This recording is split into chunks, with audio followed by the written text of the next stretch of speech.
Bueno, muy buenos días, bienvenidos a este comentario para la liturgia de la palabra de este día.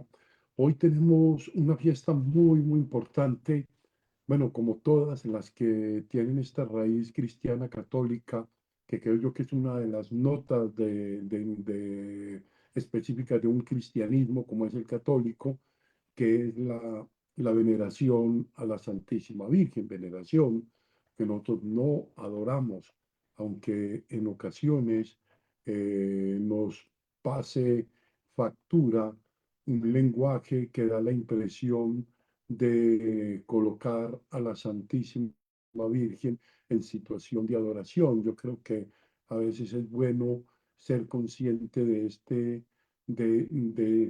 inconveniente que el lenguaje dentro de nuestra creencia y también por el lugar que ocupa la Virgen María dentro de la fe cristiana católica, a veces nos hace pasar momentos. Siempre a veces da la impresión incluso de que tenemos algunas eh, desviaciones que pueden crear malos entendidos, incluso doctrinales.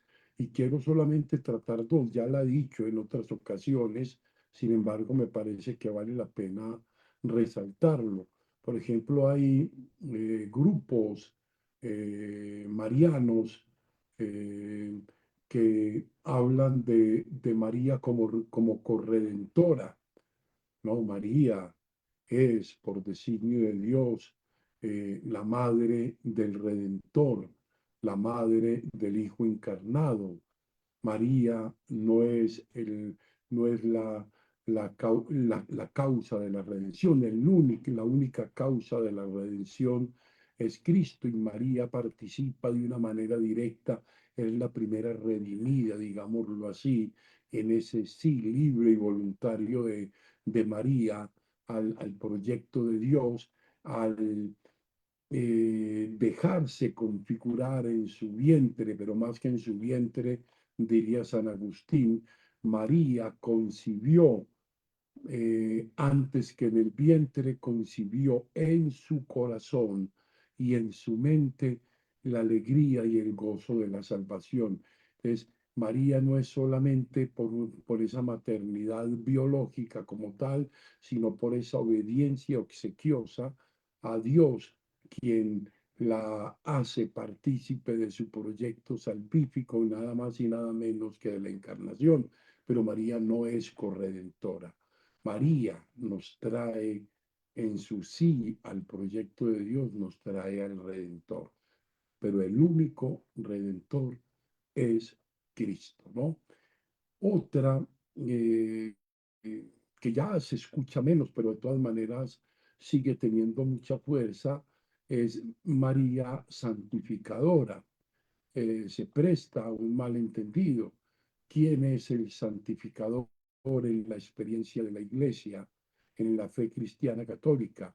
El santificador es el Espíritu Santo. Por lo tanto, María es quien tiene, quien recibió la plenitud del Espíritu en la encarnación, cuando el Espíritu del Señor estará sobre ti.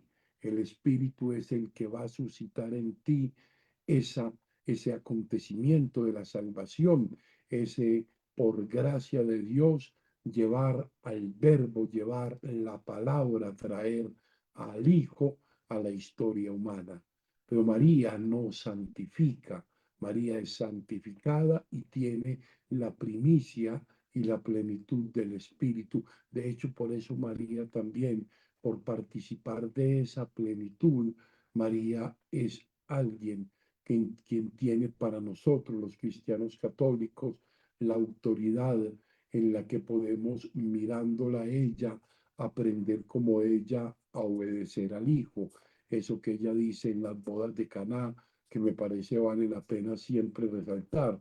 Hagan lo que Él les dice. Yo veo que María es la primera referencia de obediencia a Dios y a su proyecto, ¿no? Y hoy pues celebramos la Natividad, celebramos que ese Dios, quien la escogió, quien la predestinó, quien la preservó antes, durante y después del parto, aquel quien la eligió previamente dentro de su plan de salvación, es la que acompaña también esa presencia en la historia de María a través de esta familia. Fíjense que es un modo de resaltar la familia y el modo como la educación en la fe y en la piedad viene precisamente del seno de la familia. María nace en el seno de una familia piadosa judía. Sus padres, según la tradición, San Joaquín y Santa Ana, dos creyentes piadosos, temerosos del Señor y con esa capacidad de leer la presencia de Dios y de ver en su hija también alguien muy, muy especial que tenía seguramente, como se habla de la niña María, ya desde muy pequeña, esos atisbos de la elegida de Dios para el proyecto nada más y nada menos que la encarnación de del Salvador en medio de nosotros. Hoy celebramos su nacimiento, hoy celebramos con ella eh, el, el, la purificación, llamémoslo así, de la historia de la salvación. Porque fíjense que quisiera hacer eso un breve comentario cómo y el porqué, la intencionalidad teológica de Mateo cuando presenta este escenario de la genealogía. Con esta genealogía se inserta pues el Mesías en la historia, en el Evangelio de Mateo, con una genealogía, con un referente histórico de familia y de presencia a lo largo de los siglos en las que ese proyecto de Dios se fue gestando hasta llegar ahí al nacimiento de la Virgen y después de allí el anuncio a ella, el anuncio a José y el nacimiento del Salvador. Pero con esta genealogía yo quiero resaltar también el plan ineludible de Dios para la salvación, ¿no? ¿Por qué? Porque no hay una elección, y esto es bien importante considerarlo, no hay una elección en la que se tenga un criterio de, de, de exclusividad de una pureza litúrgica o de una pureza moral. No, Dios irremediablemente no tiene otra cosa sino un proyecto de salvación para la humanidad. Y con esta genealogía se inserta el Mesías el Mesías en la historia, ¿no? Ahora, hombre entre los hombres, nacido de María, fíjense, nacido de María, hombre entre los hombres, o sea, la solidaridad, y se hizo el verbo de Dios, se hizo carne y habitó entre nosotros y habitó como hombre, o sea, su ascendencia, fíjense cómo comienza la ascendencia y el modo como es Dios quien marca historia de salvación. Su ascendencia comienza con la de un idólatra convertido, Abraham. Abraham no era monoteísta, Abraham era politeísta, aceptaba que podía haber un solo Dios, pero lo que llamaban la monolatría, no, aceptaba la existencia de otros dioses. Entonces empieza con un idólatra convertido como es Abraham y pasa, fíjense ustedes, por todas las clases sociales, si lo queremos llamar así, patriarcas opulentos, esclavos en Egipto, un pastor como David que llegó a ser rey, un carpintero como José elegido para acompañar en la experiencia humana y familiar al Redentor, y aparte María su madre, ¿no? O sea, de las cuatro mujeres citadas, fíjense que se citan cuatro mujeres en la genealogía que leemos hoy en el Evangelio de Mateo.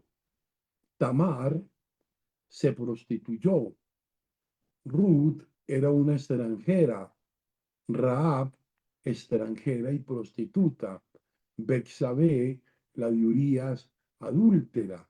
Fíjense qué interesante esto, o sea, presenta cómo Dios actúa una historia de salvación aún en medio de situaciones que moralmente podían ser totalmente contrarias y, y radicalmente opuestas, como Dios de esa historia, a veces de oscuridad y de fragilidad, Dios construye una historia de salvación. O sea, ni racismo, ni pureza de sangre, la humanidad tal como ella es, con todas sus luces, pero también con todas sus sombras, así como con Abraham empieza el Israel étnico, ese pueblo de Dios, con Jesús va a empezar el Israel universal, que abarcará pues la humanidad entera, ¿no? Celebramos esta fiesta evocando en nuestra memoria el recuerdo y pensémoslo de nuestros antepasados. Estamos aquí porque a bisabuelos, tatarabuelos y nuestros padres nos han traído esta experiencia de la humanidad y nos han legado también una experiencia de fe. Estamos en el recuerdo de nuestros antepasados, de su historia y de sus tradiciones que se han perpetuado de generación en generación hasta llegar a este 2025 en el cual celebramos hoy este evento, dando como resultado un acumulado histórico donde vamos prolongando la herencia cultural y religiosa de nuestros mayores a través de la familia. Fíjense que hoy hay un resaltar de la familia como lugar no solo de protección de la vida, que es su misión fundamental, sino también la de transmitir moral, espiritualmente, la vida espiritual, aquella de la cual nos alimentamos, aquella de la cual recibimos también como don la fe. Es que el recuerdo de María como madre de Jesús y parte de una familia consolide nuestra vida y los vínculos de la unidad familiar. Oremos por cada una de nuestras familias. Oremos de una manera muy especial por aquellas parejas y hogares donde se halla y donde se vive con angustia y con dolor, grandes dificultades, rupturas con la unidad, con la comunión, que hoy por intercesión de la Santísima Virgen sean restablecidos mentes y corazones para restituir la unidad en el amor de la pareja familia. Gloria al Padre, gloria al Hijo y gloria al Espíritu Santo. Amén.